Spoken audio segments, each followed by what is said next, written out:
నేను నా ఇల్లు నా కుటుంబం బాగుంటే చాలు, ఎవరికి ఏమైనా సరే నాకు సంబంధం లేదు, నా చుట్టుపక్కల ఏం జరిగినా నేను పట్టించుకోను అని కాకుండా సమాజం మీద కొంచెమైనా ప్రేమ బాధ్యతతో నీతో పాటు నీ చుట్టుపక్కల బతుకుతున్న ప్రాణులకు చేతనైన సాయం చేయటం, అలాగే నీ దగ్గరలో ఉన్న పరిసరాలు బాగుండేలా చూసుకోవాలి. ముఖ్యంగా లేక్స్, మన చెరువుల్ని మనమే బాధ్యత తీసుకుని కాపాడుకోవాలి, లేదంటే కబ్జాదారుల చేతిలో అవి నాశనం అయిపోతాయి. ఎప్పట్లాగానే ఈ వీకెండ్ కూడా హైదరాబాద్లోని ప్రగతి నగర్ తుర్కా లేక్ క్లీనింగ్ ఈవెంట్లో నేను పార్టిసిపేట్ చేశాను. యూత్ ఫర్ సేవా ఆర్గనైజేషన్ కండక్ట్ చేసిన ఈ లేక్ క్లీనింగ్ డ్రైవ్ లో వైఎఫ్ఎస్ వాలంటీర్స్ తో పాటు ఎండోవర్ అనే కంపెనీ నుంచి సిఎస్ఆర్ ఎంప్లాయీస్ కూడా పార్టిసిపేట్ చేశారు.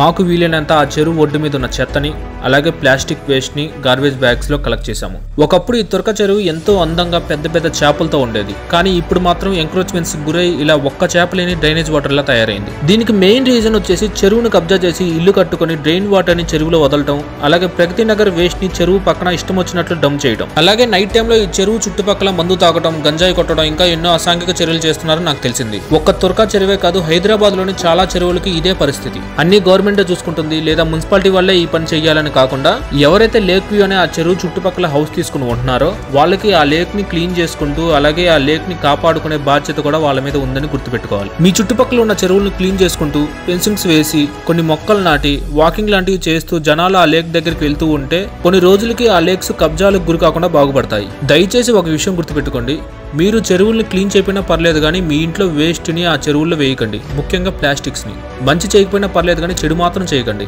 Save lakes, save Hyderabad.